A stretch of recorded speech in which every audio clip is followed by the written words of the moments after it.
We are now live. Sorry for the late arrival, but it's worth it. Y'all see who I'm with? I'm with the Oracle, with the goddess, the Queen, Sister Myrah. Welcome back to the show.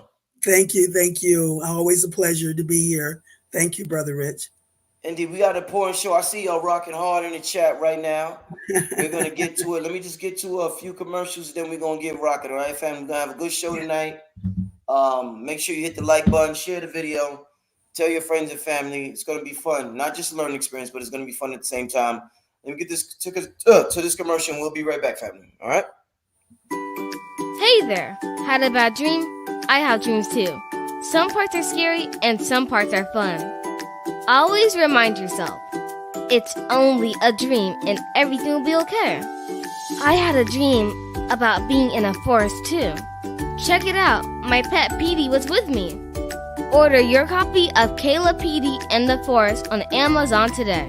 Hey family, this is King Simon, here to tell you about Cosmic Alignment Workshop. That's right, the Cosmic Alignment Workshop in the West End of Atlanta at the Zen Bar. That's right, go to zenbar.org and get your tickets. We only have 33 seats. That's it. And then we might do a live stream. We're not sure yet, but I'm telling you, it's happening on Sunday, May the 15th, $99 early bird tickets, $155 regular tickets. I'm telling you, it's going to be Coach Helen, Ellison Nedra, and yours sincerely, King Simon, in the building, dropping numbers, spirituality, spiritual business, and all of that. Remember, align yourself with all the tools to succeed with Cosmic Alignment using spiritual modalities. Go to www.zenbar.org. That's www.zenbar.org. Okay, family. Okay. We are now back. Let me see what's going on in the chat room. Shout out to the brother King Simon. Also, make sure you get the book, Kayla Petey and the Magical Force, for your children, grandchildren, friends, family, whoever. Support Black business. Sister Myrah, Yes. this topic right here, there's like 100 videos about it on YouTube and on the internet. Yeah. People have been asking with Spirit Doula. Okay, you already spoke on this. Yeah, I did one on the Twin Souls. Dope, excellent. Yeah, it's a little different slant tonight. You're saying versus soulmate, twin soul. So I didn't do it from that angle. Yeah, a lot of us, we're used to the term soulmate. We've been hearing about soulmate since we were young, but a lot of people, to hear the term twin flame, that's a new concept to a lot of people. So to start out with, let's define soulmate, and let's define twin flame, spiritually speaking. What would you define those two terms as before we really get into it? Okay. Well, your soulmate, you have many soulmates. Okay. The soulmate is really it's a true love relationship, but it's a relationship meant for your growth. In other words, they bring to the table what it is that you need, to be more well-rounded in your energy. So you draw that person to you as well as they will draw you, because you have the attributes that they most need to encompass to become well-rounded. Once your soulmate has delivered what it is that you drew them to you to give to you, then that relationship usually is moved out. Once it's served the purpose of bringing to the table what it is you needed, from them. So that's really what the soulmates are about. And the soulmate can be, any love relationship that just helps you grow, helps you step up and grow and recognize, the things within yourself in order to be in a relationship, a healthy relationship. So, but you have one twin soul, and some people call it twin flame. Those two terms are interchangeable. Your twin soul or your twin flame. There's only one of those, and that's when you're at your maximum growth after those experiences with your soulmate, and you come into full balance, especially with your own spirit. So, you know, that's your ultimate mate. So, yeah, Yeah, that's the difference. you make twin flame sound so special, so unique. It sounds like, Oh, way more intense than a soulmate. absolutely. I'm just touching the tip of the iceberg with the twin flame or the twin soul. Um, like I said, that's as much as it is to tell you about the soulmates, that these are love relationships that you draw, to help you step up to the level where you will be, in a comparable position to come together with your twin flame. Now, the twin flame, or the twin soul. Now, this is someone that you were with by Yuna as an energy being. Okay, Mm, that's who you were with. And then when you fell into the flesh, mm-hmm, you separated into duality, male and female. mm, And the thing is that you've had many, many lifetimes with this person cultivating a love relationship. mm, But the thing about that is you had to cultivate it first on an unequal basis. Unequal. So there were some lifetimes you came together as mother and son. mm, Like some lifetimes you came together as father and daughter. mm, Okay. But this is the lifetime, and that's because we went into the Aquarius age. So mm, this is the lifetime to come together from the brother sister level, which is the mate level, or the yin yang level, where the two halves are now become equal and now come together as one. Two halves make a whole. I repeat that all the time. So that is where how the twin souls cultivating a love relationship. Um, Now the thing about it is there's four entities that comes to the table in a twin soul or twin flame relationship. mm, Um, the spiritual him, the physical her, the spiritual her, and the physical him. And they come to the table in that order, which means the spiritual man is the first one to recognize his mate, then the mm. physical woman, then the spiritual woman, and last is the physical man. And because he has to be humbled from his ego. A man can't come out of the matrix of ego. So what happens is you first have to complete the love relationship at a spiritual level. You have to complete it at a spiritual level first. And because opposites can't occupy the same space at the same time, as you're completing that relationship at a um, spiritual level, that means there has to be a physical separation, for you to complete that bonding on the spiritual level. And then once you've completed that bond on the spiritual level, then it will reflect itself or manifest itself at the physical one. So you will be bonded both spiritually and physically. If it's only a physical bond, that is a temporary relationship. It has to be a bond that has been created both in spirit and then reflects itself physically in order for it to be a twin soul relationship. We have to, which is a holistic, that's the key word for everything, a holistic. That means that full 360-degree spiral. Uh, and in order for it to be a holistic relationship, um, the women have to be, okay, we have to be mothers to them as sons. We have to be daughters to them as fathers. And we have to be sisters to them as brothers, and vice versa.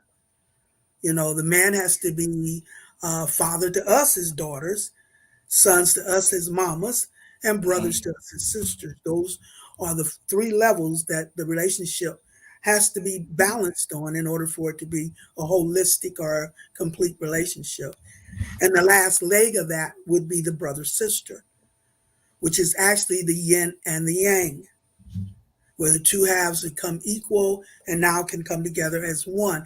Whenever you see these metaphysical movies, that's always the last thing that always happens. The man and the woman comes together, and that's symbolic of the yin and the yang have become equal and now come together, as one. So, and then in that process, like I said, what has to happen is like the feminine backs out of that foursome: spiritual man, physical woman, spiritual woman, and physical man. And when the physical woman backs out, that's what gives leverage to the spiritual man and the spiritual woman to go work on the physical man, to bring him out of the ego, because he can't even come from the matrix in ego. And so, but that's why we have to love on all those levels, because, we have to prove that the relationship is based on, I'm really looking out for your best interest, not because I'm trying to manipulate you or trick you or, because we have what we call daughter earth or daughter character, and then we have what you call the sirens. And the sirens are the ones that will, stroke a man's ego, the damsel in distress, because give him an illusion of his power, because he wants to go rescue the damsel in distress, you see. But that's what keeps him in the matrix, focused in the matrix. If he's dealing with true daughter character, which is the high priestess of the royal cosmic family, and she's going to have him focused in the best interests of the family, you see. Especially the universal family, the cosmic family, which is how he can then be released from the matrix. See, the women are the resurrectors, and the men are the redeemers. But he has to first be resurrected out of his ego, because like I said, he can't come out of the matrix in ego. So that is how, when she backs out, the physical woman backs out of the relationship, or the feminine, because the roles we play can sometimes be opposite from the energy. And we're talking energy at this point. So the feminine, when the feminine backs out, that gives leverage to the spiritual man and the spiritual woman to go work on the physical man, in order to humble him, get him to see what he's missing without, his true mate. And the spiritual man actually becomes an ally with the physical woman. Really, what you got to understand is that physical and spiritual are opposites. And if if the physical man is sitting back thinking about, I want to be with her, I would like to kiss her, but he doesn't move forward to do that, guess what? His spirit is going to move forward and do it. Okay? Because wherever he holds back, the physical holds back, then the spirit moves forward. Right. Okay. Being projected through what he's thinking, how he's thinking about her. And that's how his spirit will move forward. It's like the ally for the physical woman. It's the one that will keep her posted as to the progress of the physical man. So that is how she stays vested, as he. And what I mean by what has to happen, when each one go to their own corners, they each have to get into balance with their own spirit.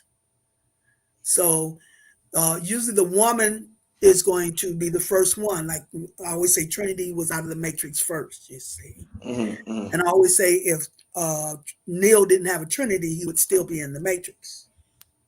Because what happens then is that when she backs out, and the spiritual man, spiritual woman works on him, humbles him, and where he comes hat in hand. What is it going to take in order for you to let me back in?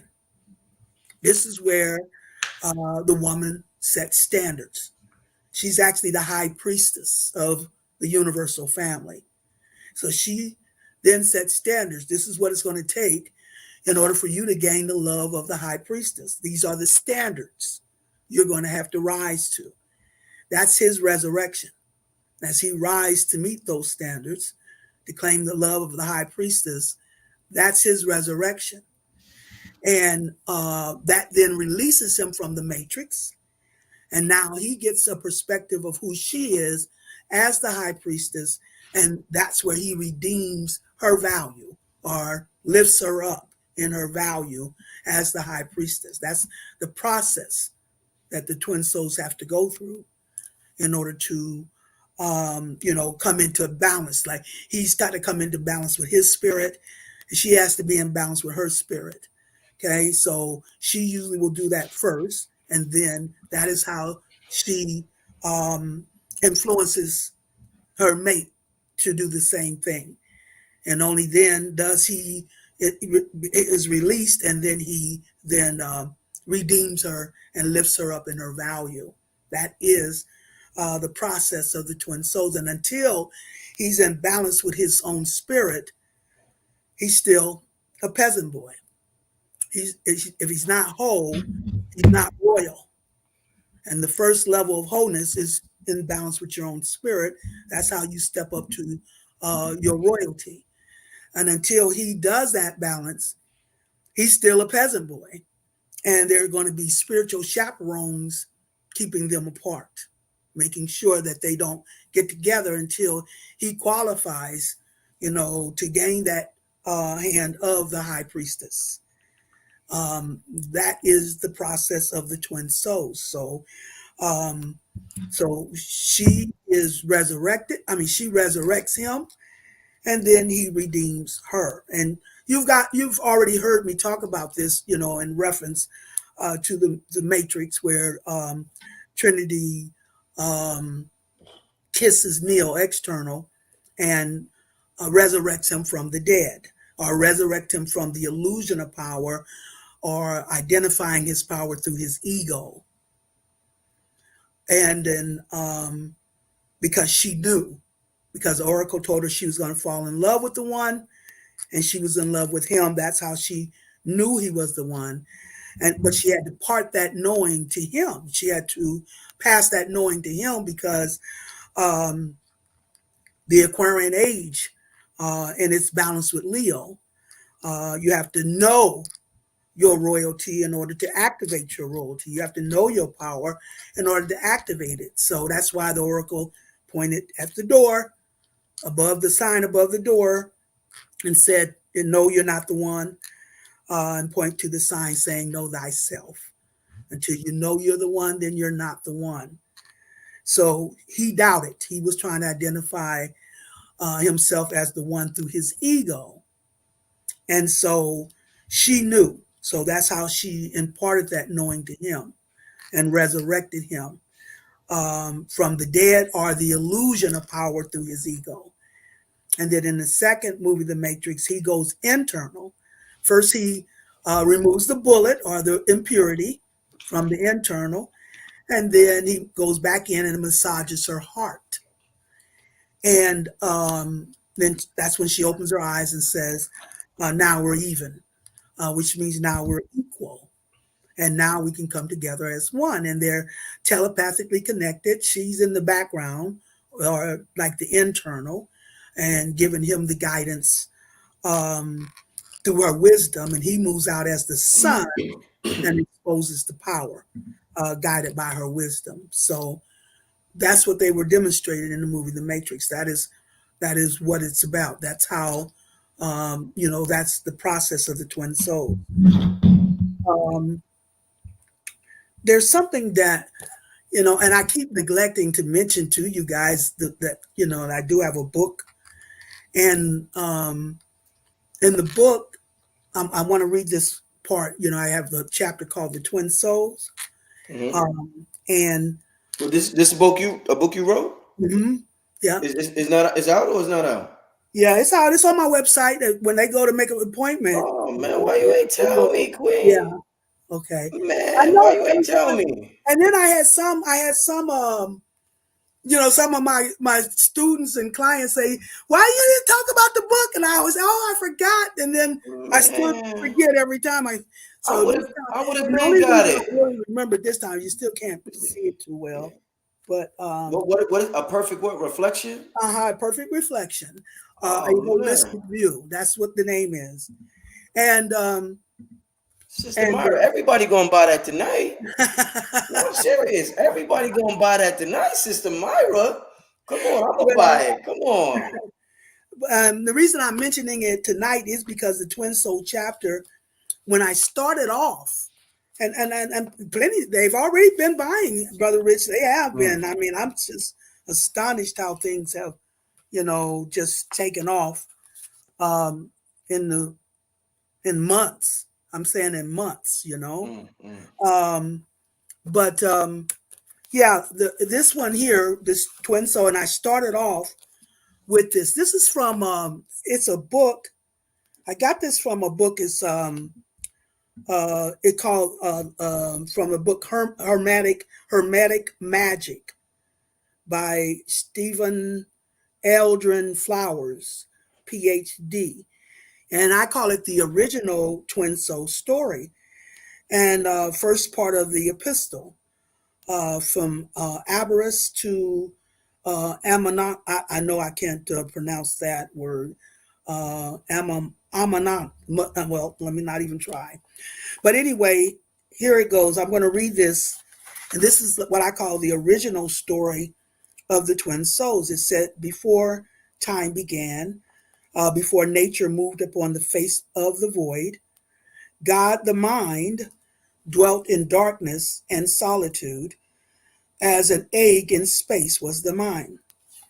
Even the mind knew nothing, but there was nothing intelligible. But at once the mind thought the first thought, and then there were two.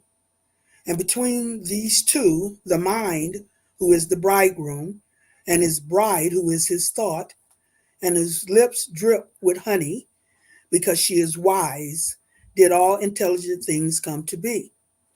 In their bliss, the mind and his thought, who dwelt with him, brought forth myriad offspring, though they knew them not. From the honey sweet lips of Sophia, as the thought of mind is called today, sprang forth an eternity of circles, each one smaller and less like her than the preceding one. Though she knew not what she did, her creations gave her great pleasure. Thus were born the archons and the aeons, which they govern and watch over and guard with ferocity. But when her creative pleasure had passed, there was born in her a burning desire to know what lay beyond. This desire was bequeathed to her by her bridegroom on their wedding night. This was his first gift, but his last will be the revelation she receives when they are reunited. Gifted with her burning desire to know, she set off into the created realms. As she entered each of the succeeding aeons, which had issued from her own lips, she expected to find the bliss she had known with her bridegroom, but found only pain and sorrow, as she was violated and caused to suffer at the hands of each of the archons. With each of her violations, the aeon within she dwelt was filled with creatures and given shape and form. When her violation was complete in the aeon, she was passed on to the next below. And as she fell below the realms of the aeons, she reached the center of all, wherein there shimmered a heavenly water. In this water was reflected the image of the realm above, which it came. And in this vastness dwelt 12 creatures, who gird it from without, and 12 who anchor it from within. And the second 12, and 7 and 5 in number. While on the earth, Sophia took upon herself a body, that she might come to know the ways of earth. But on earth, it was little different from the way it was among the aeons. And on the earth, creatures were brought forth from her violations. Memory of her bridegroom had all but faded from her memory, but what she had of it, she imparted to her children, that they might be instilled with some measure of his gift of desire. And thus was the cosmos and the earth in its midst made complete through the sufferings of the first thought. Now I could tell thee of the search of the mind for his thought, and how he quested after her through the eternities of the ages. But that must wait for another day. So to me, this is like the ultimate, how, the fall,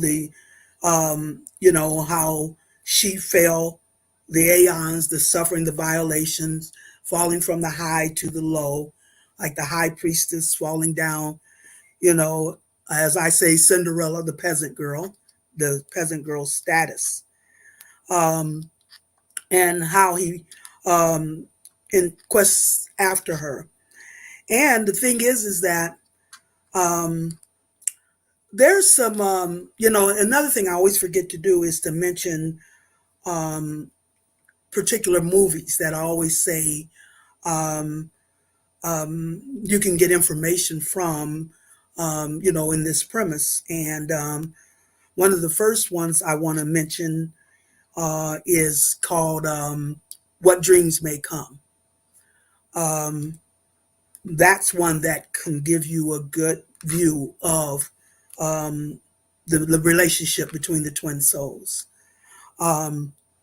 Also, another one that I would like for you guys to, to check out is a 13th floor. That's another one that gives you a good view of the relationship when it comes to the twin souls.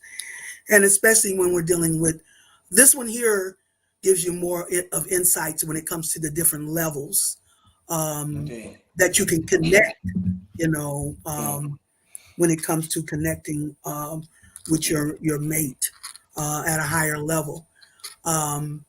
Another presentation that I did with Spirit Doula was called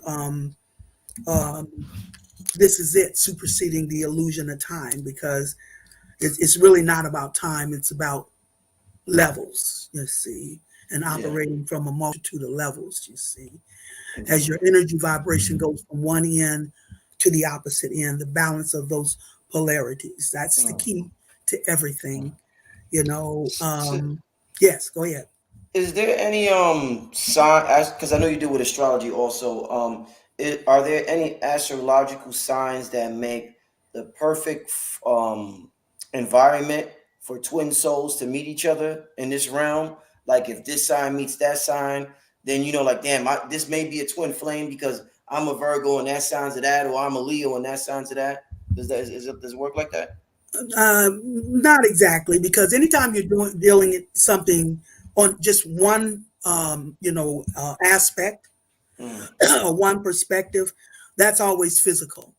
So when you want to really come together with your true mate, there's going to be much more indicators than just the sun signs, you say. Indeed. Matter of fact, going deeper than the sun signs, I mean, that's a good it's all important, but it's spirit is a combination. So it's like so you have to bring this point with that point, with that point, with that point, with that point before you see the whole of what it's opening up. So the sun sign is like that's a personality gauge. However, there's you're going to look at your what is your moon sign doing with each other. What is your seventh house? Your seventh house is your house of partnership. So what's going on in that area? And your Venus, of course. How compatible is your Venus and your Mars, your yin and your yang, Venus and Mars? What is the relationship with those, you see? So and there's many other things that we can gauge. What we'll do is look at your full energy and where are the points of harmony, And where are the points of challenge, you see? And can you overcome the challenges by coming into balance? Now there's where, like you said, Virgo and Sagittarius might come in, because then, in other words, if there's a challenge between those two signs, then you would look at so the Virgo would be more earthy, with that earth sign. So, and then the Sagittarius would be fiery. So that means that the Virgo is going to have to become more spontaneous, more outgoing, and the Sagittarius would have to be a little more grounded, and if you do a simultaneous growth, each adjusts toward each other. Because even like what I said with the soulmates, growing to help you grow, that's still true with your soul, you see, especially as opposites, because opposites are a growth relationship. You said opposites are a growth relationship? Oh, absolutely. Excellent. That's an excellent point. Yeah, they're weak where you're strong, and you're strong, weak where they're strong, you see. Right. Excellent point. And you challenge each other in that growth. That's why you drew one another, because the Virgo needed the fire, and the fire needed the Sagittarius needed the earth, in order for everybody to be using the key is balance, coming into full balance. So that is who you bring to the table to bring you into your full balance, you see. Before we continue, Myrah, I don't want to forget, what's the website for the book? I don't want to forget this. What's the website for the book?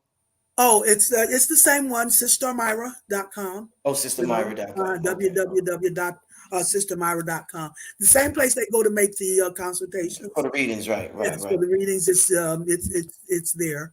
You can get it there. So yeah, that is so that's what happened. And see, we see this astrologically because my premise is that the four elements represents the four members of the royal family. Now we got the air as the father component, father spirit, and we got the water as the mama component, mama universe. But when we're dealing with the physical aspect, that's when we're dealing with the son and the daughter. And the son represents the fire element, and the daughter represents the earth element, you see. And so, and there has to be a dual balance of opposites. That's probably why the Virgo and the Sag works so well with you, because you guys are doing a dual balance, with her having the Sagittarius energy and you having, the Virgo energy. You guys are doing a dual balance, and that's how you complete a whole, when you do a dual balance of opposites, you see. Well, I said this before in the show. In my situation, there's nobody in the world that could push my buttons like my girl. So what would that be a sign? Nobody could make me as angry, push my buttons like her. And I'm like, how is she able to get to me like that? What would that be an indication of? Because you guys are on what we call the mutable cross. Whenever you're on a cross level, okay, you form. See, energy speaks through angles. This is what they call angels, but energy speaks through angles. Yes. And you two, both of being on the mutable cross, so you're at a 90-degree angle with each other in your energy. And 90-degree, that's what we call a square. And there's friction between energy in a 90-degree angle. However, that square is what you call birthing pains or growing pains, you see. All energy unfolds through that 90-degree angle. But it's friction because you're trying to adapt to an energy that you're not haven't embraced, and she's trying to adapt to an energy she hadn't embraced up until now. So that's why the friction. You're on a mutable cross, so you are flexible when it comes to your values. Earth deal with values, so you would be flexible with your values. That's just because mutable. Mutable is flexible, and you're in the earth. So you would be flexible with values, but she would be flexible when it comes to her passions, you see. So you both kind of want to lead. You want to lead in flexibility through the earth, and she wants to lead in flexibility through the fire. And so once you learned how to adapt, and embrace the fire, and she embraced the earth as you adapt, to each other simultaneously, then both of you've grown, you've come more well-rounded as you've now adapted more to an energy that you weren't comfortable with. That's why you drew her. And probably if you look back, you'll see that you probably always have had more friction with fire sign people. And you probably shied away, you see. But now you're trying to embrace that, and the same with her. She might look and see that earth sign people were always, and she never really she stayed detached from it. But now she has to embrace that earth, and you have to embrace that fire. And as you each do, then you're becoming, more full. when Mrs. Martin, when you see relationships like that people really admire, like let's say we got Michelle Obama and Barack Obama, and then you got like a different kind of love, Bobby Whitney type of love. Like what would you call those two different types of love? One is more traditional, one is real fiery. They do drugs together, they get high together, they do all types of stuff. They rock and roll. Right. I'm more engaged in the Bobby Brown and Whitney Houston than I am in I don't. Okay, and we're not even going to go there. We're going to go there, right? Yeah, we're not going to go there. But I would be more, in tune with Bobby. I used to talk about the Bobby Brown and Whitney Houston thing because they did everything, to separate those two, and Whitney stayed so true to. She tried to, and like you said, they did drugs, whatever. But I can't count the times that they were trying to tear down Bobby, and Whitney wasn't having it. That all the way until he did the ultimate betrayal. Is that like a twin flame type of relationship, though? Would you say that? Or? I would probably say, yeah. It seems like to me it would be. Now I know Whitney was Leo. Do you know what Bobby Brown was? Somebody in the chat will tell us. I don't know. Somebody said Aquarius. Aquarius. Said, okay. Yeah. Oh, they're opposite signs then. Leo and Aquarius. And that's, like I said, that's a growth relationship, very challenging, and it's supposed to challenge you to grow. I do believe they were a twin soul relationship. I think that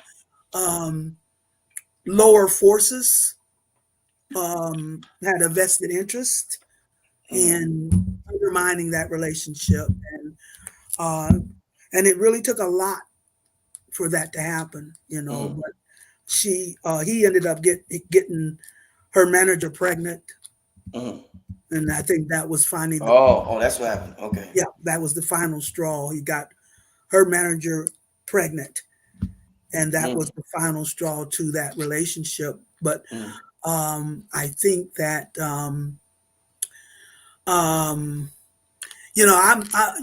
I think it was great how she hung in there for as long as she did, and most likely if it hadn't been for the drugs, then maybe they could have made things work. But yeah, I think that would have been a twin soul relationship. Okay. Does everybody have a twin soul? Like I don't think so. We don't all sign up for that. I think it's a major part, of this evolutionary process. You see, it's a major part of that. But there's so many. How I always do my demonstration of a hand. There's so many roles that needs to be fulfilled in order to complete and fulfill this universal purpose. And a major aspect of that is when the twin souls come together. I'm telling you, Mama Universe has just as much at stake in the twin souls coming together as we do, because that's the yin and the yang. And that's why the powers that have been has undermined this relationship, like Whitney's and Bobby's, because we are the yin and the yang. Anytime the yin and the yang comes together in equal, we complete that spiral. Boom! That's how we evolve to the next level. This is the infinite process of transformation, regeneration, and evolution of spiritual rulership. But you have to complete spirals, only for access to the next level, where you start a new one at a higher vibration, only for access to the next one, where you start a new one. That's an infinite process of that, you see. So anytime we come into equal balance, 180 on one, 180 on the other half, and complete that spiral, that's what evolves us to a new level. So that is why they have always tried to undermine the relationship between, the melanated woman and the melanated man, because we open up a whole new reality, a whole new level of reality. As the yin and the yang comes into equal balance. That's how we evolve to the next level. That's why it always happens in the Aquarius age.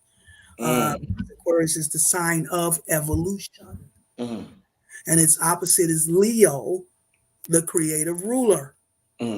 So when you put the two together, the evolution of a new creative rulership. Or Aquarius, I know. Leo, the creative ruler, I know I'm a creative ruler in order to activate that rulership, you see. So that's why it always comes together in Aquarius. That means we have balance throughout many lifetimes. We have balanced on enough levels to be ready to evolve to a new level whenever we go into the Aquarius age. Because then it's time to for the evolution of this new creative rulership. Leo is the sign of creative rulership. You see, so all fire deals with creative power. I see a lot of people in the chat are interested in how do they know if they've encountered their twin flame. I guess they want to know what some of the signs are, like, oh, this person is my twin flame. So what would you say is some of the telltale signs that you're with your twin flame or your soulmate? Like I said, usually the spiritual man is the first one. It's like when he sees her, he's the first one that's going to say, wow, this is love at first sight. Love at first sight. That's a yep. And when I talk to people who feel like they've met their twin soul, they always seem to know instantly. They recognize it from the very beginning. You see, there's something, because it's an ancient memory opening up. Ancient memory opening That's why it has to be the relationship first built in spirit. Remember, you've had many lifetimes building a love relationship with this person, and nobody's going to be able to fulfill you as much as they will, and vice versa. You see, because you've already built a bond on the spiritual level. For lifetimes. Oh, yeah. No. Oh, okay. Yeah. Well, you built a bond, through many lifetimes, but you built a spiritual bond, and like I said, having compassion, we got to love on all three levels in order for it to be a whole. So this is somebody you were, like you were a son to them as mama, you were a father to them as daughter, and now this is where you come as brother, sister, yin, yang. So that means that's the last phase to complete a holistic relationship. So you're going to recognize this person through their energy, not their physicality. You've had different physical bodies in different lifetimes. That's the smallest gauge of this whole thing. We're talking energy, spiritual energy that's been cultivated, through many lifetimes. It takes more than one lifetime to fulfill a universal purpose, you see. So you've already done 2/3 of the connection on a spiritual level. And all now is ready for it to do is to manifest and reflect. That's why when you do find your twin soul, and like I said, when the woman backs out, because the man has to come out of ego. She backs out. That's where they each go to their own corners and get into each their own balance with their own spirit. And it's not until both have gotten in balance with their spirit can they come together as twin souls. However, you have to complete the spiritual bonding first. And usually it's a person that you may have dreamed about. When you dream about that person, that's usually an indication that the bonding is now being completed spiritually. And once it's completed spiritually, that's why the physical has to separate. They're opposites. So as the physical separates to complete the bonding spiritually, once that bonding is completed spiritually, then it will reflect and manifest physically. They will be able to come together, each now cleansed and purified of, by coming into balance with their spirit, coming into who they are holistically, and then coming together as twin souls. So what they've done in that process is they've exposed all the issues that were buried under the surface, by getting in balance each with their own spirit. They've exposed the issues that could have been problematic in the relationship. Once they do come together as twin souls, now they can move forward without those issues, having already purged and cleansed of those issues, you see. Because remember, Virgo, the last earth sign, the last physical sign, that operates as the virgin mama who cleanses and purifies the Leo sun, and all this is you, cleansing, purifying the Leo sun of false values in the physical illusion, in order for you to be able to ascend above the horizon line into the spiritual half through Libra. We're now being cleansed through Virgo. You can now get into that equal partnership with your own spirit. Everyone gets into partnership with their spirit through Libra. It's the sign of partnership, air sign. So, and air is spiritual. And my son's a Libra.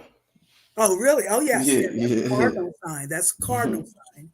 And we're in his opposite energy now with Aries. You always fulfill through the opposite. The opposites are either going to be your maximum challenge or your maximum potential, depending on how balanced. If it's not balanced, then it's going to be your maximum challenge. Where if you balance those opposites, you get no better. It's what you call the eternal circle of love. You see, so right now he's either feeling a lot of friction, or he's starting to feel, some sort of fulfillment occurring for him. You always fulfill through the opposite. So even though we're in Aries now, we're fulfilling actually Libra. Okay, those 6 axes of energy. I don't believe in 12 individual signs anymore.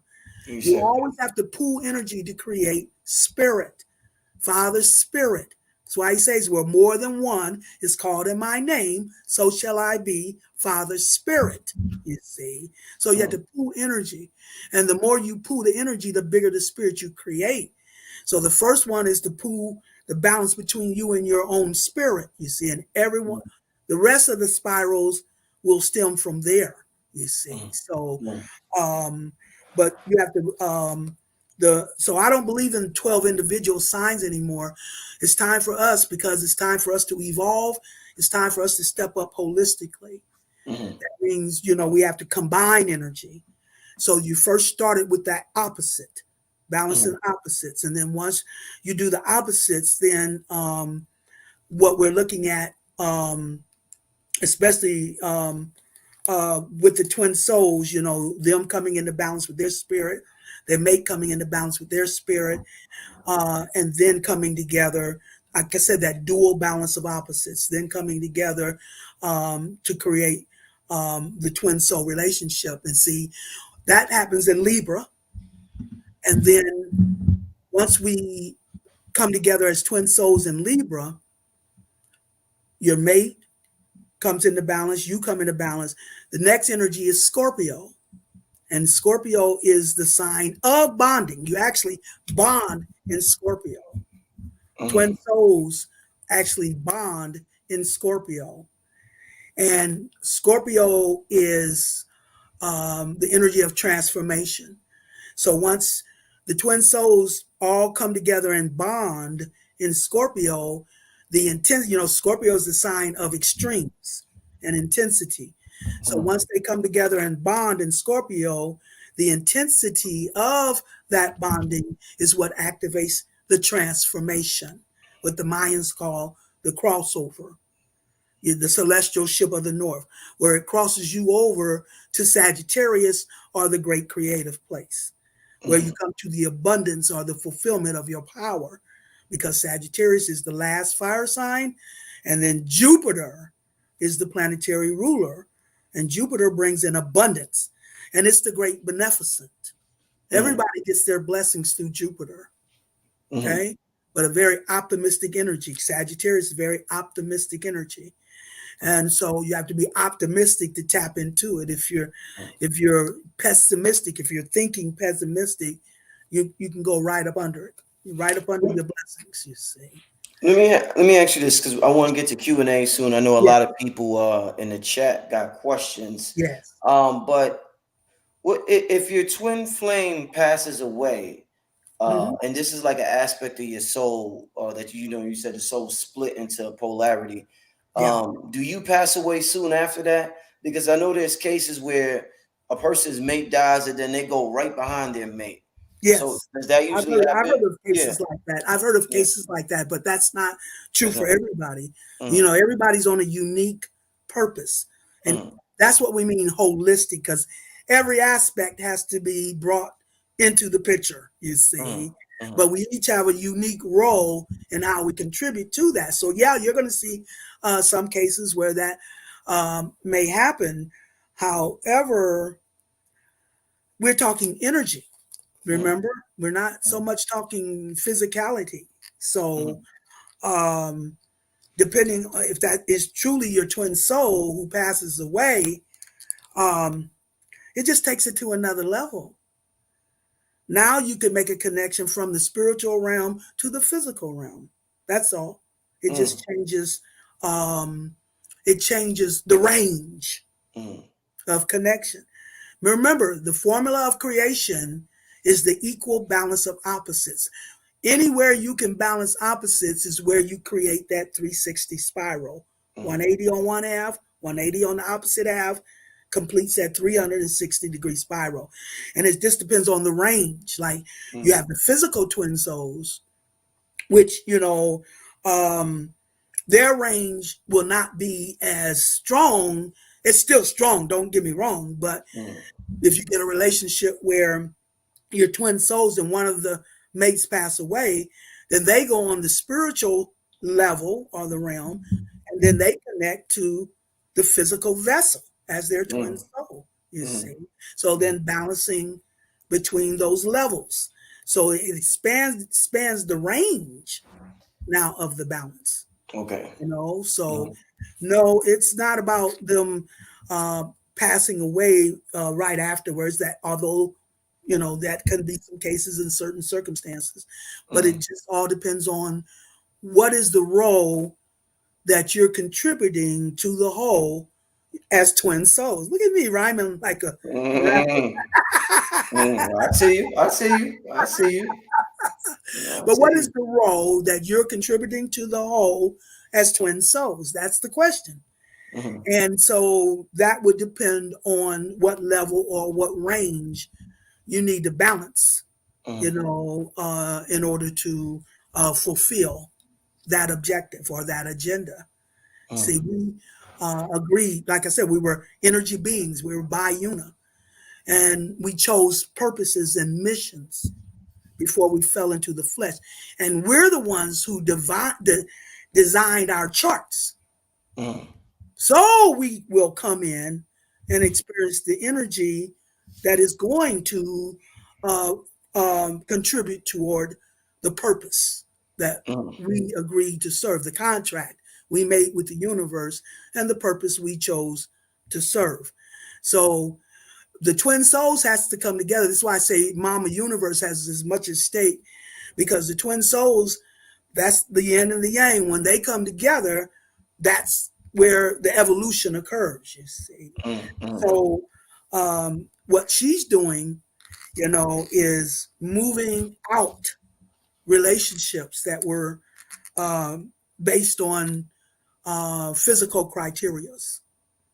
That's what Big Mama is doing now, so that you can be in position to come together with your true mate in order to contribute to this yin yang evolution of daughter Earth process. You see, you could be in a 25-year marriage, but if it's not fulfilling, it's not going to be able to contribute to this larger purpose. So, but Big Mama is the one who will move those relationships out so that it will be beneficial to everybody involved, you see. Because if you're with someone that's not your twin soul, then you're not their twin soul. And so Big Mama will know how to bring, what needs to come to the table. So whatever, however these relationships part that was built in physical criterias, see, what Mama does is talk to you internally through the water element or how you feel. So when you do feel love for someone, that's usually she's identifying you were loving from antiquity. Okay. Sister Myrah, what about the brothers in that practice polygamy? And they say that at one time that was the way of our culture. Like this, a lot of people feel as though monogamy is a European invention, and in our culture, men had many wives. So how does this impact this whole twin flame idea? If a brother got 3, 4, 5 wives, what kind of impact does this have on him having a twin flame?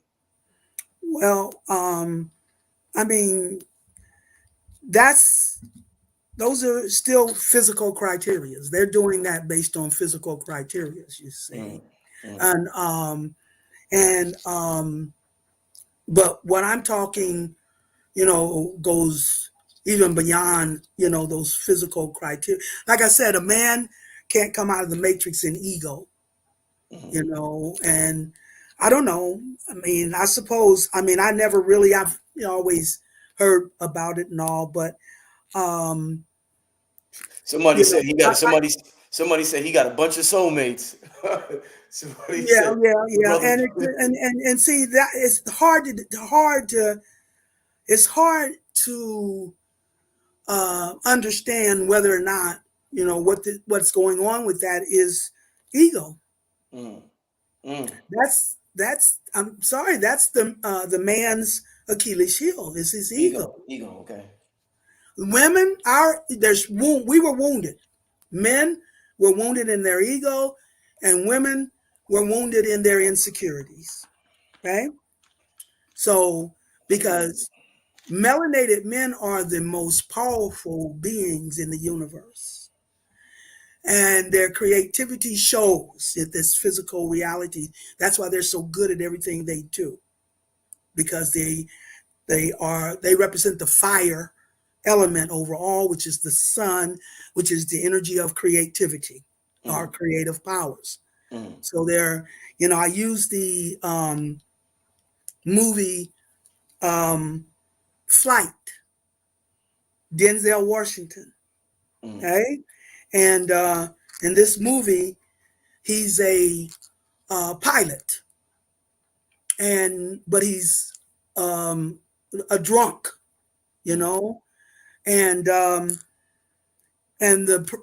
plane had some problems, and he was able to land the plane with the fewest casualties. They did simulations and simulations.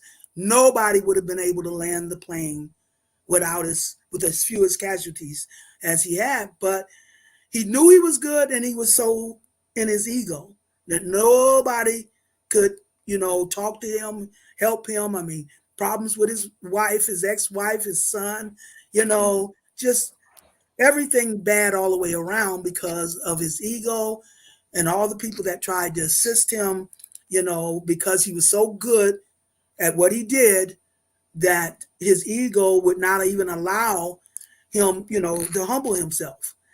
until, the very end. That's what the point of the movie was about. By the same token, the woman has been undermined in her value. Like I said, Cinderella, undermined in her value, which has made us insecure in our value to our men. Okay. So, men were built for challenges, but we as women have been made to be feel too insecure to put our men to the challenge. That is why in the twin soul relationship, she has to act as the high priestess and set standards. And as he rises to meet the standards of the high, that's his resurrection. That's how, was there a question on that? But so those are the two ways we were wounded. Him and his ego. I'm the prince of the land. I can have any woman I want. Why should I settle for her? Okay. Or you know what's crazy about that? I don't mean, this is just that it was deep that you said that, because we're talking about polygamy, and now I'm not saying all polygamy relationships, right. But what you're saying, that formula creates a polygamous relationship. The man with the ego and the insecure woman allows him to have multiple women. His ego wants the multiple women, and boom, they match. Yes. So the toxicity. Yes. And I'm not saying all polygamous relationships. I'm not saying that, but I'm not saying everything. I'm just saying it makes sense what you saying, that the insecure woman and the egoic man, and then boom, that's so wow, that's crazy. Wow. Wow. And, so that's now what has to happen is the woman, she has to come back to the security of who she is, as high priestess. She has to see, that's why she has to get in balance with, we each have to get in balance with our spirit, because when she gets in balance with her spirit, Big Mama talks to her internal, gives her a perspective of who she is in the larger universal scheme of things, which is the princess or the high priestess of the universal family. And when she becomes secure in her own self-worth and self-value as the princess, that's how she, and the high priestess, that is how she sets standards to challenge her man as he rises to meet those standards. Remember, she's backed away because of his ego. For men, it's like, you don't miss your water till your well runs dry. And what that means is you don't appreciate the value of what you have until you're at risk of losing it. Okay. I always put it in a way like, you have a man sitting around with buckets and buckets of water. And anytime he gets thirsty, he just takes a sip. He just drinks it, anytime he feels like it. He soon begins to take that water for granted. And if you remove the water, then he'll start getting thirsty, start getting parched. Then he begins to appreciate the value of what that water meant to him. And then that's when he's ready to do whatever it takes to get it back, you see. When they say a man will climb the highest mountain, swim the lowest sea, they're not lying. The Bible says a man will find a precious pearl and give up everything he has to keep it. But he has to first recognize you as that precious pearl. And he won't recognize you as that precious pearl until you first recognize yourself. This is what the whole Cinderella story is about. Like I said, you break down the word cinder, you get carbon or black, L, divinity, and La, feminine. The servant girl who ends up marrying the prince and becomes the queen from the bottom to the top. But before she could be redeemed by the prince, she had to go within and define her own self-value and self-worth from within. Spirit moves inside out, not outside in, which means we're transmitters as well as receivers, but it's what we send out as to what we spiral back. So when she's secure, when she becomes secure within her own self-worth and self-value, that is how she sends that security out and draws it back from the external or the masculine, you see. So that is the real story of Cinderella, redeeming her own value and self-worth from within. That's how she put that. She didn't care about the prince because he was a prince. She's looking for a man of character. And in the meantime, he's got all these other women of the kingdom pushing up on him. But guess what? He done got bored with that. Okay? He's looking for something to value. His mother, the queen's too smothering. His father, the king, is too strict. Now, we're talking about the cardinal cross because we're talking royalty.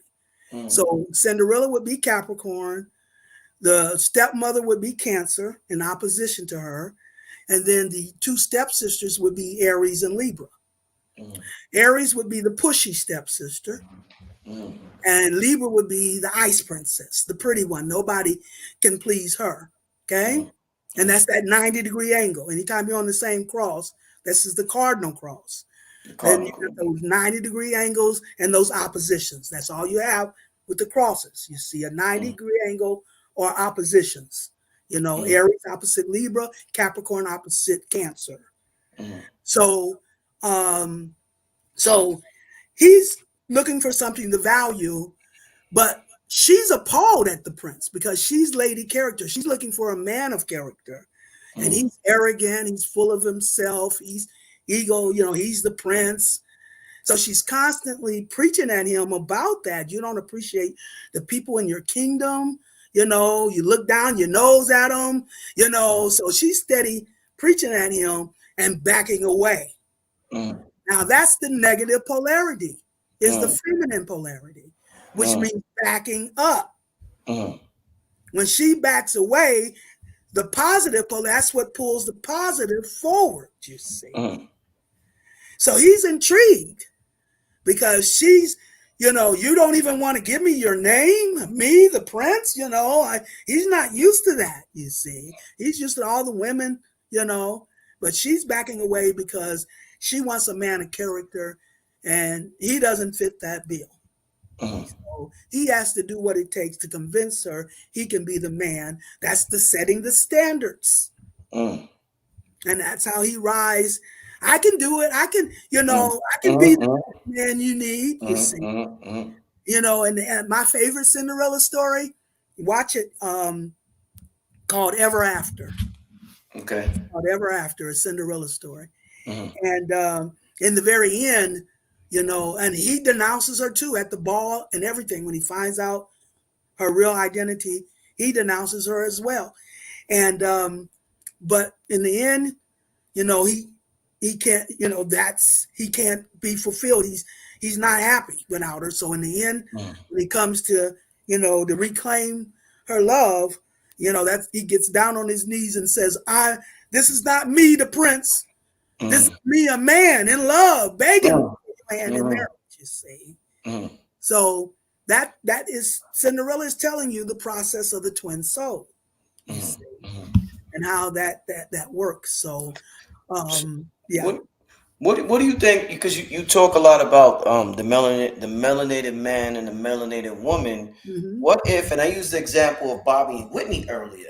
Now let's take another famous couple as an example and examine this now. So a melanated man, Kanye West. What if his twin? Is it possible his twin flame could come down as Kim Kardashian? Can your twin flame come down as, Oh, absolutely. But I doubt that was the case between. Well, not them. I'm just using them, but not them. I know. Oh, absolutely. That I have run across some situations like that.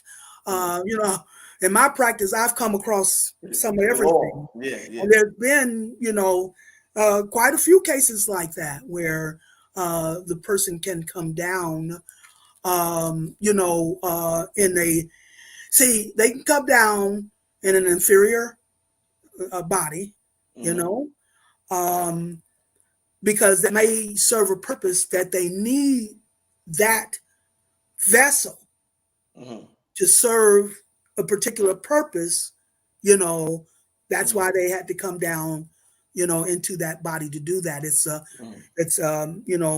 and there were lessons to be learned above and beyond what they had already learned. Most of the time this situation occurs is someone who has been loyal, to their melanated mate, you see.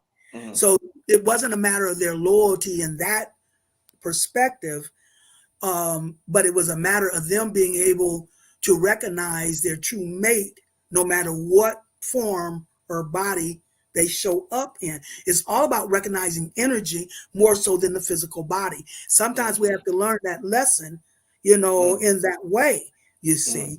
That even happens sometimes in your dreams. Your mate can come to you in your dreams, but in a different physical body. And it's for you to recognize the energy, not the physical body. You've been with this person throughout many lifetimes in different forms, in different bodies. It's all about the energy. That's where you're making a higher vibration connection, in the energy. And so it doesn't matter what the body is doing in that case. Like I said, they could be deceased or, they could, come in a form that you feel you couldn't, be in a relationship with, and that's because you personally had to learn more the lesson of identifying your mate's energy than being loyal to, a melanated person. You understand what I'm saying? Yeah, but definitely. if the higher level you are in your energy, like I said, between Kanye, and the reason I said Kanye and Kim is because I don't know if because from what I've heard, there's what can I say? There's they're into their own practices. No, I get what you're saying. Yeah. I get what you're saying. So, and if Kanye is a higher level being, which he could be, your twin soul, they have to be a match for you and your energy. Energetically. Yeah, energetically. See, so if you have a twin soul that is not come down from a higher level, but is not melanated, then it could still be your twin soul. It just means that you're not from a higher level. You are at a level that's a match for that person. You understand what I'm saying? I got you. Like my spirit told me, all black folks ain't royal. Oh, don't tell them that, Myrah. Don't tell them that. We all ain't kings and queens. All black folks ain't royal, and they're comfortable with the peasants as peasants. And they said there's more black peasants than there are black royalty. What I was told that there was 144,000 generational families that fell from the highest, what we call the Zion factor, the mustard seed, the small core. It's not the way of the many or the masses, but the way of the few. And, so that is what I was told, Hey, man, we love hearing the messages that you get. Well, see, the universe is not trying to save the world now. It's only trying to identify who qualifies to step up as a new ruler for the new Aquarian age. Okay? So it's not trying to save the world.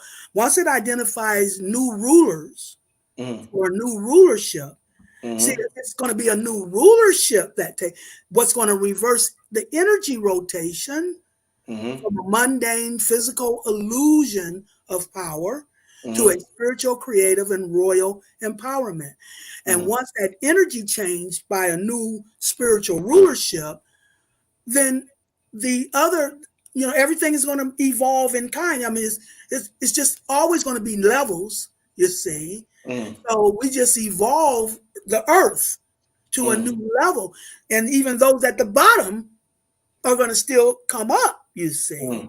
You understand what I'm saying? So even what we call the bottom, which is what they call the peasants, they're still going to come up to it.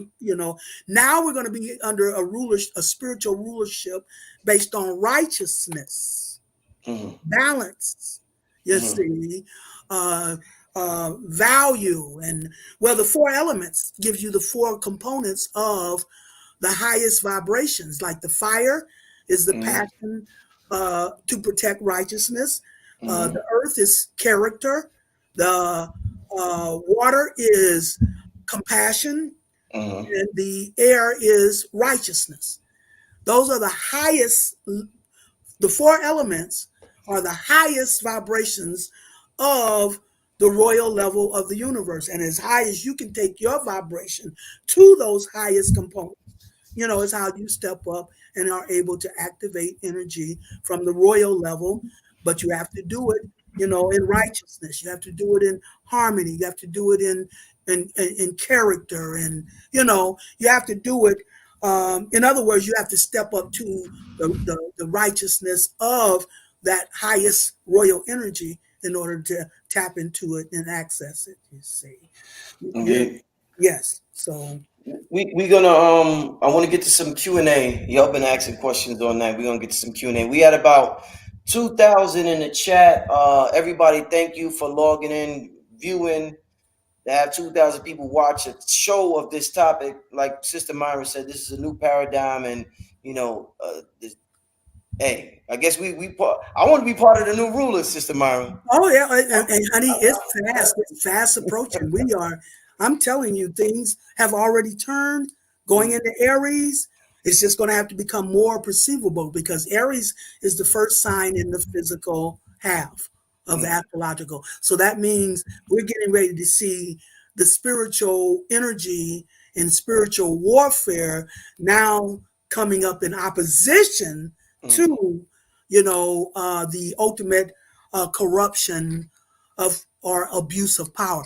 That's the only sense spiritually, is the abuse of power, and they've reached their maximum of abuse of power. So that is what's going to activate the opposite maximum of the balance of coming up into opposition to that abuse of power. That will liberate us, in our personal power. Indeed, family. We're going to get to some Q&A right now. Once again, make sure you hit the like button. Also, if you would like to support the channel, family, you could do so by hitting up the Cash App on the screen, $Black Magic 363. It's important to support media that supports you. This is what you call a spiritual awakening happening, family. I'm so happy to be a part of it. Also, Sister Myrah, could you give me a Cash App so I can put it on the screen while we get to the Q&A? Myrah Moss, right? Yes, $ Myrah Moss, and then 813. Myrah spelled Myrah. No H. No H. MYRAMOSS, and then the number's 813. All right, I got it. And my consultations are all the way out to next April now. Did you know? Next April? Okay. Next April. Somebody early in the chat, they said after this show, you're going to be booked to 2024. I mean, I'm already busted in the fact that they're still making appointments a year out. Yeah. So I'm like, I'm not thinking anybody's going to try to get an appointment now. I'm thinking they're going to wait, but I don't know, because You're worth it. You're worth it. You're worth it. You're definitely worth it. Yeah, the readings are that good, family. They are that good. Yeah. So, family, make sure you hit up Myrah's Cash App, $Myrah Moss 813. My Cash App, Black Magic 363. Let's get to some Q&A, family. Also, make sure you hit the like button on the video. Okay. Let's see. So many questions. So many questions. I don't know where to start. Yeah, that's a hot topic. Somebody, let me see.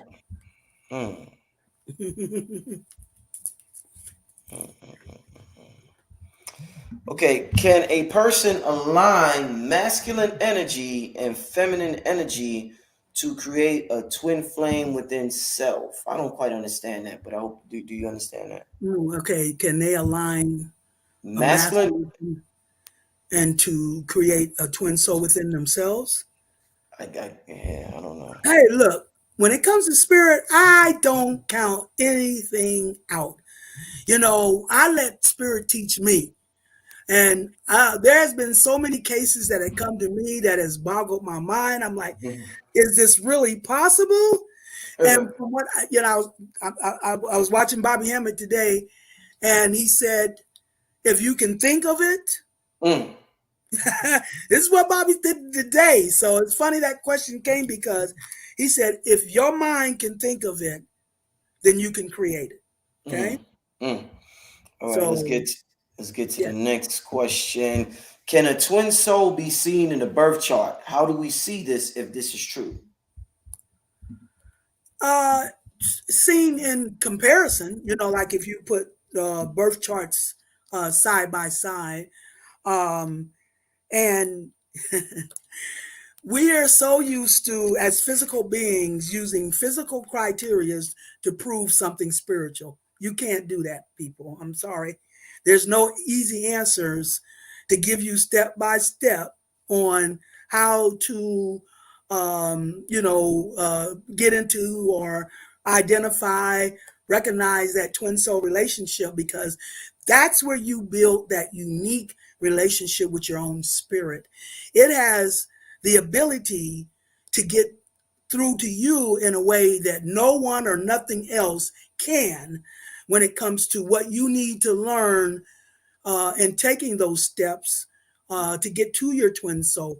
It's not like, it's like, in other words, the way your spirit is going to guide you to do this is going to be undeniable. It's not going to be something that you can do physical criteria to figure out. It's not something you're going to get a manual. It's going to be something that is so bizarre that there is no doubt that it wasn't anything you could have ever thought of to do. Because it's going to convince you of the reality of that twin soul relationship. It's going to first have to convince you. And in order to do that, it's going to have to do it in a way that goes beyond anything you can take it into your hands to do. It's going to be something that, that like I'm always talking about that puzzle.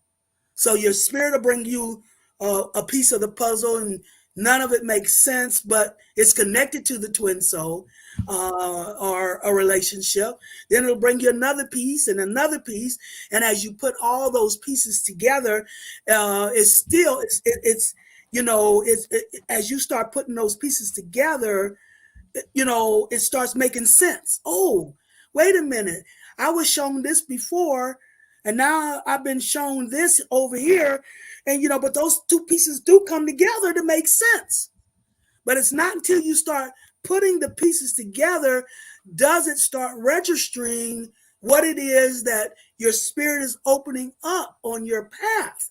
That's indefinable, because each spirit is going to have a unique way of being able to deliver those kind of messages to each individual person.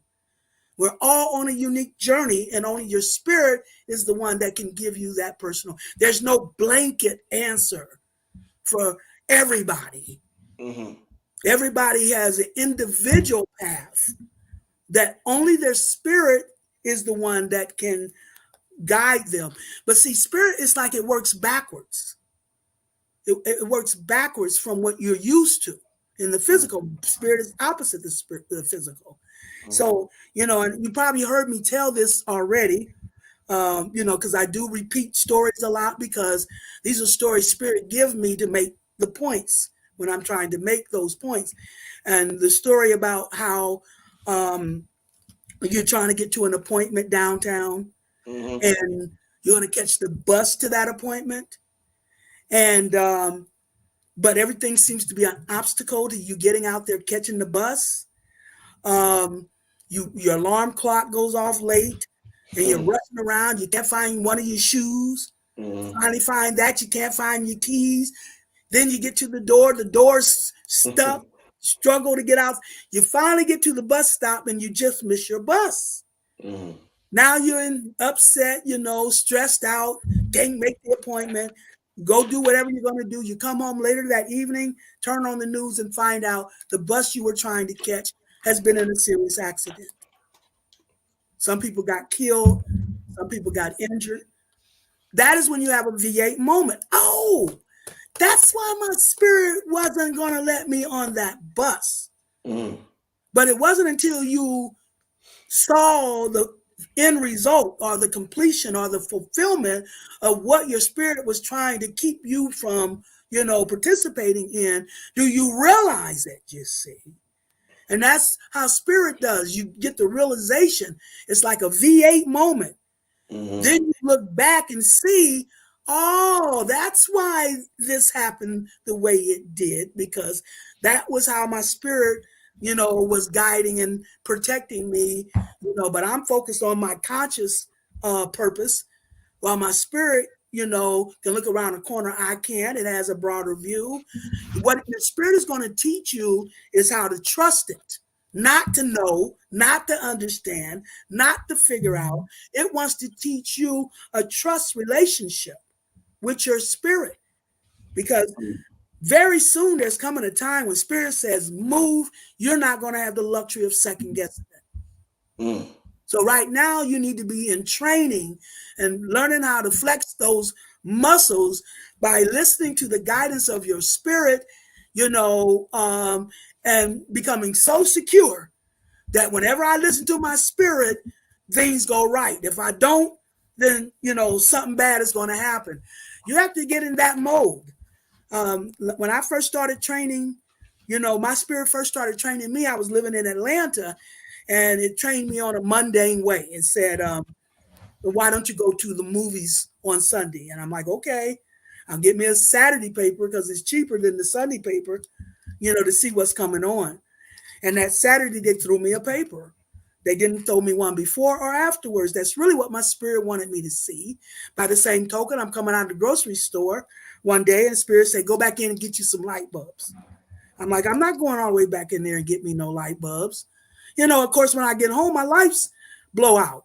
So that's what it was training me. If I listened to it, things would blossom, the newspaper. But if I didn't, things would get shaky, the light bulbs. And the more I got that experience, the more confident and comfortable I became, with that process. And then the more powerful I became. So we're all getting that type of training from our own spirit in each our own unique and personal way. What may work for you may not work for someone else. And what works for someone else may not work for you. Indeed. But the Holy Spirit is going to be the one, take from this, take from there, leave that out, leave this out, leave that out. It's going to bring your own internal truth within you. Okay? You can't take the whole message of any one person. Okay. Excellent. This is an amazing show, y'all. I know y'all gonna have to rewatch this one a couple of times. Every show me and Sister Myrah have done this year has been amazing. So it's been a great 2022 in terms of the spiritual information on the show with this queen right here. Next question from Ms. Lala. So what if your twin flame is engaged or married in the physical, but your energy is apparent?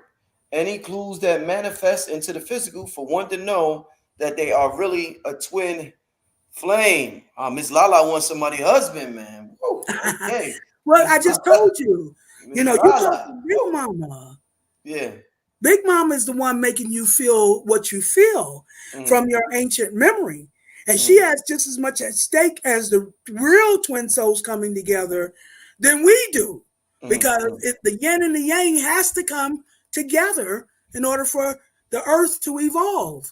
And so the Big Mama is orchestrating that. And if you're feeling love for someone who's not available to you, Big Mama is telling you that's who you loved from antiquity. Now you have to go to her. It's not the man that you have to go to. It's Big Mama you have to talk to.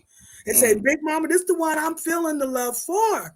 You know, so do what you need to do. See, she's Mama Magic. Remember, first two letters of magic is Mom. Father is the one who deals with logic and reason. Mama she's opposite. She deals in magic. You have to embrace her in faith and trust. And if you're feeling love, Big Mama is the one that's gave you those feelings. So that's who you talk to. You know, Big Mama, this is the one I love, this one I'm feeling, this one I value. Now, can you please do what it's going to take, you know, to bring him to the table the right way?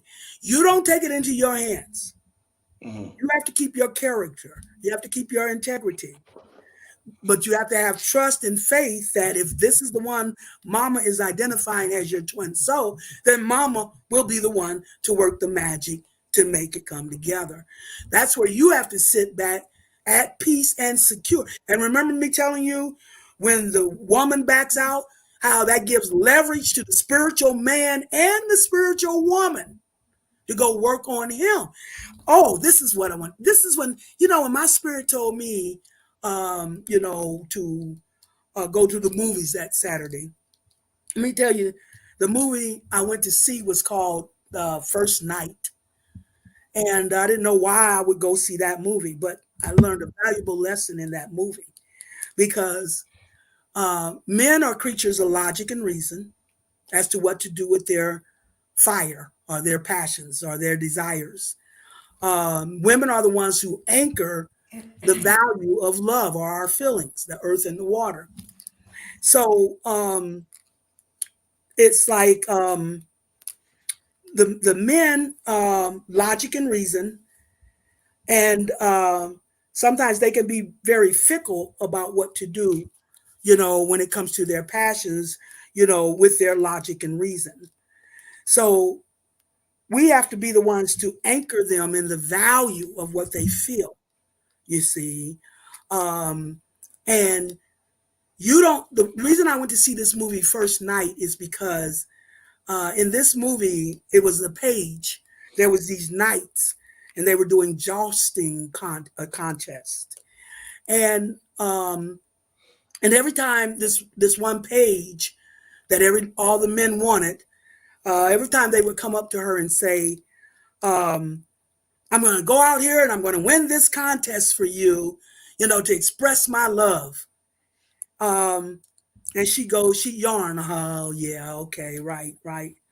You know, you're going to go out there and win that match for your damn self. That's what she would say. So when the one that came to her that she really did like, and he came to her with that same spiel, I'm going to go out here and I'm going to win this contest for you. And she said, okay, if you really want to prove your love, go out and lose. Go out and lose. And he's like, lose? She said, yeah, go out and lose. He grumbled and he fussed and he bitched, but he went out there and he lost until she sent her hand servant to tell him that he could start winning again. And then when he went to his tent that night, all bruised, you know, guess who came there to soothe those wounds, you see? So the moral of the story is don't ask a man, what will he do for you? Because they're creatures of logic and reason. You know, the air element, logic and reason. That's their mastery. That's their forte, logic and reason. Ours is the value of what we feel. Theirs is the logic and reason of what they do with their passion. So if you come up with 1,000 reasons why they should do something, they're always going to come up with 1,001 reasons why not. Because they are the masters of logic and reason. And you're not going to beat them in that category. Wow. So what you have to do is ask them, this is what you ask them, what will you sacrifice for me? Wow. What will you sacrifice for me? That's how you tell how true a man is. What will you sacrifice? because I don't want to hear excuses. I don't want to hear about baby's mama. I don't want to hear about the boys. I don't want to hear about the job. If any of that is more important, that you won't sacrifice that for our love, then you're not the one. So what will you sacrifice for me? Okay. So no, we have to become more secure, like I said, in our value, and challenge our men, to rise to meet the standards, to prove that they value what we feel. That's our forte. Value what we, make me feel secure, and how you value my feelings. And that is when, you'll get the full gist of my love. Okay. All right. Let's get to the next question. Have you failed your mission if you don't come into union, since this is the lifetime twins are coming together? No, like I said, everybody don't sign up for the twin soul role. And let me tell you something, you guys. It seems like everybody wants it, though. Like everybody yearns for it, right? What's meant to be will be. And if it's not meant, it won't happen. Twin soul relationship has already been fulfilled in the spiritual realm. And all it has yet to do is to manifest. There's nothing you can do at this point to mess that up. Your spirit been guiding you even before you even had knowledge of what it was you thought you needed to do. Right. And if you didn't mess it up then, how in the hell are you going to mess it up now? There's a bigger purpose being served. It's bigger. It's bigger than the individual. There's a bigger purpose being served, and it is going to be fulfilled, you see. And your spirit is the one responsible for making sure. I always use the little thing. I always use the twinkle, twinkle of the star. You're only responsible for one twinkle, not the full twinkling. But the one twinkle is just as important as the full twinkling. Because if you're not in position to make your contribution when it's your time to shine, the star is not complete, it's not whole. And if it's not whole, it's not real. That's why the individual is just as important as the fulfillment, because everyone has to be in their position and contributing in their roles in order for it to become whole or holistic. That's the game, holistic. That means a full 360-degree spiral. And there's a bigger purpose being served, and it's bigger than you making an individual mistake. That's what I mean by not being able to describe how you fulfill your mission. It's your spirit who's going to move you step by step toward your mission. You won't have a clue until it's time to put that final piece of fulfillment in place. And only then will you recognize or realize that your spirit has positioned you, to fulfill the purpose and contribute the purpose that you were here to contribute. Man, oh man. It's been guiding you through many lifetimes to do this. You've mastered in each lifetime before you got to the next lifetime. Then you had to master in that lifetime before you got to the next one. All the way up until this one, where we went into the Aquarius age. Now it's time to evolve. Now it's time to bring the final mastery to the table and contribution to this holistic purpose. So we're putting the last pieces in place. We've already done most of the work. And all is yet to now to do is to be fulfilled. And your spirit is going to be the one to position you. You're not going to be able to consciously figure it out or understand it or even recognize it until, like that bus. Oh, that's why my spirit wouldn't let me get on that bus. You didn't realize it until all the pieces had come together. That is how spirit works. It's guiding you and positioning you, and the reason we can't is because we get in the way. If we think we know what's going on, you know, I always tell the story of my brother, Baptist minister, and he was adopted a little boy named Marcus, and he's like, he told me, he said he went out to wash his car. Marcus was 4 years old. He went out to wash his car. Marcus wanted to help. He said, but every time he would wash the car and rinse it, Marcus would come back and soap it up again. And pretty soon, Marcus was called in to take his bath. And my brother was like, oh, thank goodness, bless his heart. He was trying to help, but he was just in the way. And then he heard God say to him, ain't that what y'all do to me? And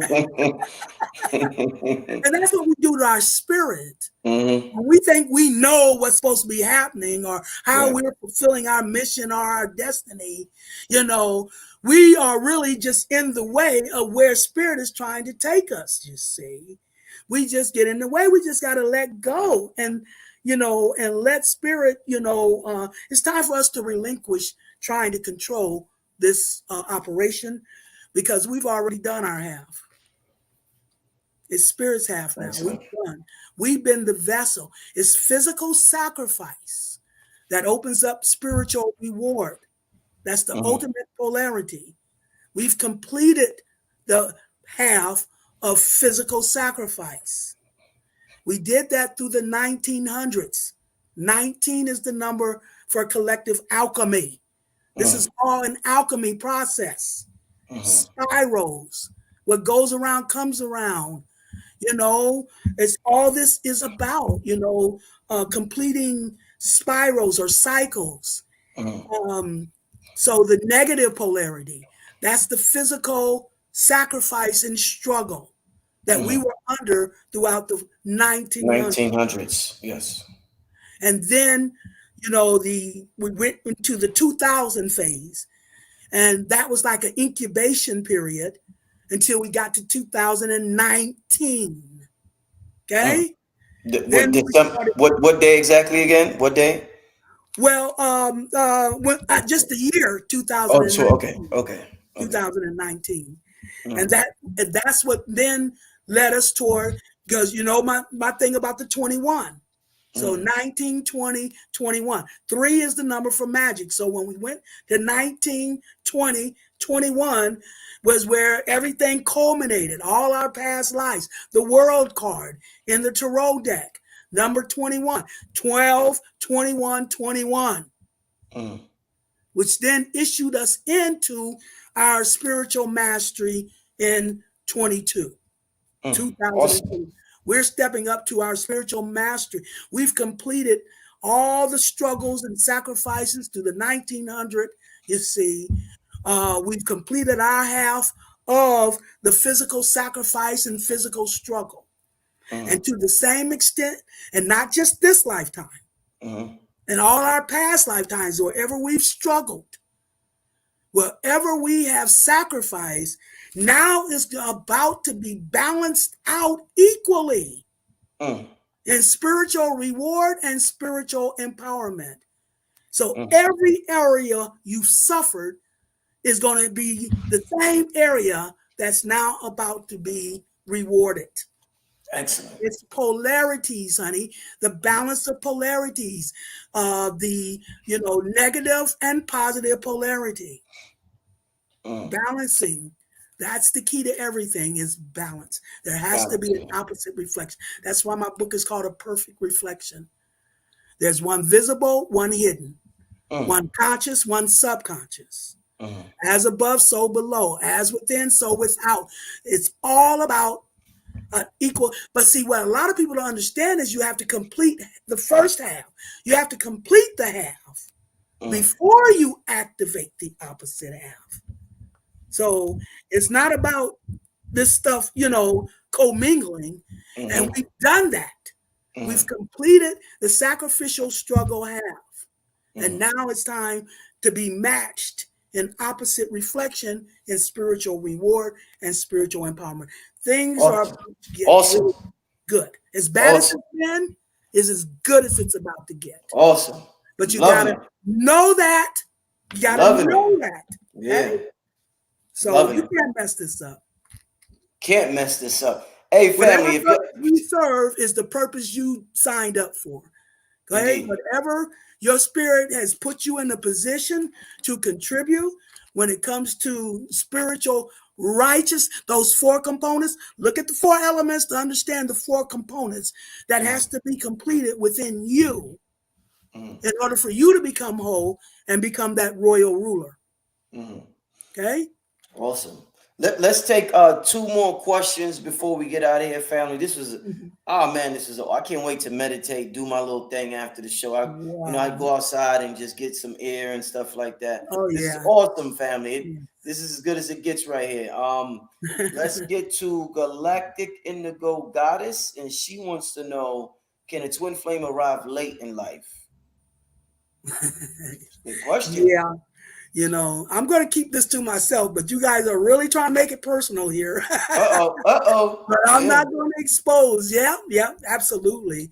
Especially from myself being a Capricorn, and they say that, Saturn, they don't bring us love till late. He don't bring us love till late in life. And absolutely.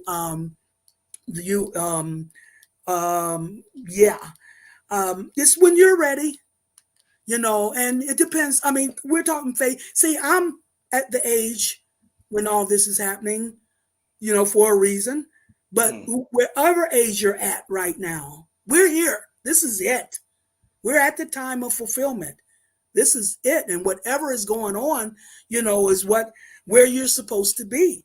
And, so those that right now that are not dealing with their twin souls or with their mate, if they do or when they do, it's going to be at the age they're at. It did happen for me, yes, late in life.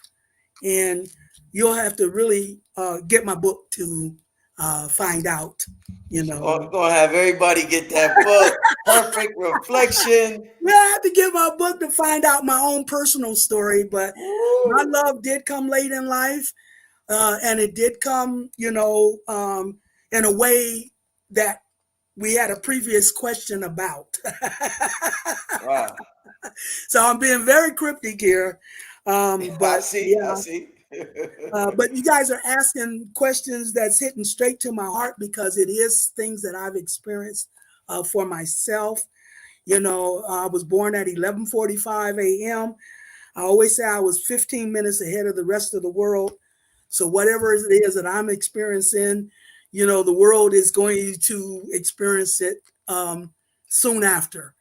And I'm telling you, things have gotten very magnificent for me personally. And I'm anticipating that it's just a prelude to how everything is about to, open up in that same vein, you see. That's wonderful to hear, Queen. That's love, power, everything. You just got to stay true to righteousness. You got to stay true to doing the right thing.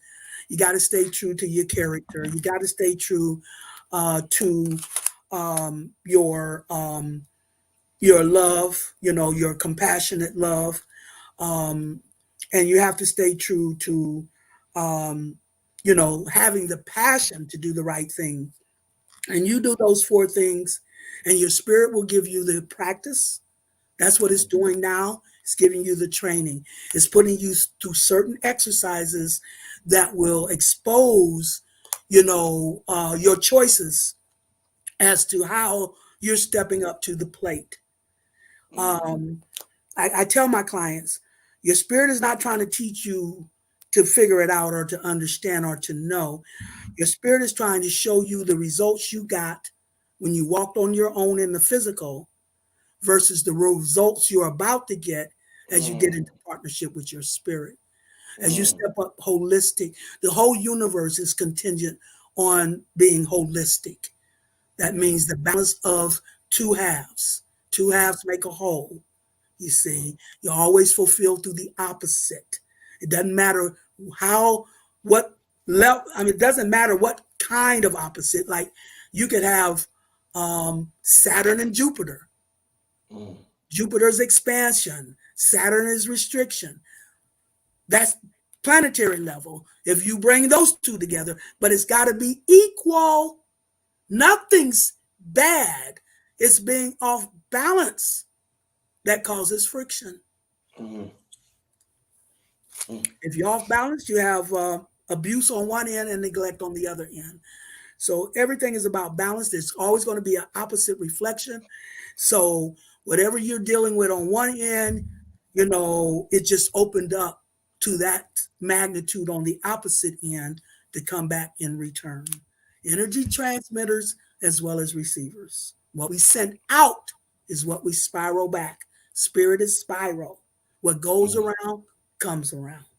Okay? And right now, the head is being made the tail, and the tail is being made the head. That means those who've abused their power are being taken down, and those who have been abused are being lifted up. That's Saturn's role, the planetary father, the great reconciler. He reconciles all opposites. And we're in the thrust of that now, coming into full balance on all levels in order for us to step up, our daughter Earth to step up holistically to a new level in the universe. That's where we're at right now. Excellent. Let's get to this last question from Chris W. Chris W. wants to know, could you match energies at first, then outgrow your partner spiritually to where your energies don't match anymore? Yes. What did we just describe in the very beginning of the presentation? What did we describe first? What did we describe? We described the soulmates. What he's defining as a soulmate right there. Okay? That's what he's describing, a soulmate, because that's somebody you came together with because there was something you needed to gain from them and they needed to gain from you. And once you each have gained that from each other, then yes, you've outgrown the relationship and it's time to move, forward. And your soulmate is just there to help you grow so you can get in position to come together. And so you've had a series of soulmates. Wherever you needed growth at is how you drew that person. Like if you wasn't using your air, then and your water, then you drew a person with the air element, and they needed the water. And as you two come together and adapt to one another, you to their water and they to your air, then that is how you fulfill the reason for the relationship. And then that is when you've outgrown it and it's time to move forward to the next one, either the next soulmate or if you've grown enough for your twin soul. Excellent. That's what that's about. Hey, once again, Sister Myrah, I want to thank you for coming on the show. Amazing show as always. Let the people know one more time how they could get the book and your contact information if they want to, get on the waiting list for a reading. Let everybody know. I'm just going to have to stop giving out my number because I don't know how many times I tell people, I'm like, you can't schedule with me through the text anymore. Only way you can schedule is through the website, which is sistermyrah.com. That's simple, sistermyrah.com. And that's the website where you'll also be able to locate my book, if you're interested. And I was offering three things: the book, the consultations, and the classes. But right now the classes are closed and the consultations are out till April of next year. But the book is still available.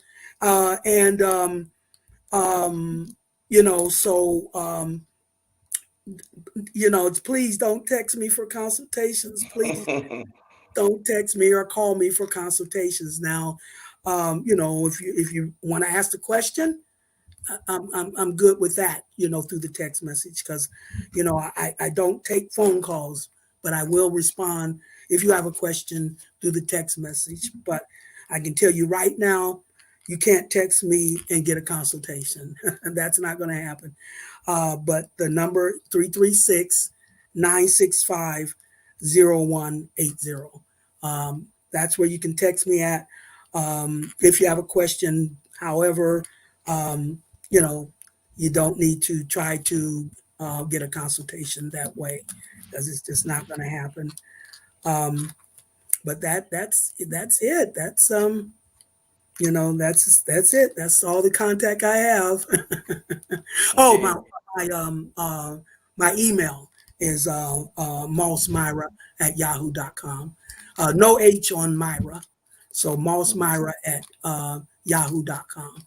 But leave off the H on the and that's MOSSMYRA@yahoo.com. Okay. So that's my email. And for international, don't try to schedule with me through the email. You still have to do that through the website. But once you schedule, then the only way to contact me to arrange on how we're going to connect during the consultation, you have to do that through email if you're international, you see, because I can't get back to some of the international over the phone. So if you don't hear back from me, then you have to email me about, because some of them have to use Zoom. The phones are too expensive. So if you need to do that, we have to make those arrangements through the email. So that's it. Family, thank you once again for joining us. I want y'all to have a wonderful night. Like I said, it's just wonderful having this Queen, the Oracle, on here. I think there's truly nobody like you on this planet right now, Sister Myrah. So keep doing what you're doing, and I look forward to continue doing shows with you and waking up planet Earth. It's a wonderful position to be in. So thank you, Sister Myrah. I love it. Thank you, family, for tuning in. This is Brother Rich Black Magic 363. Sister Myrah, we signing out. See you next time. Peace, family. Love you, family.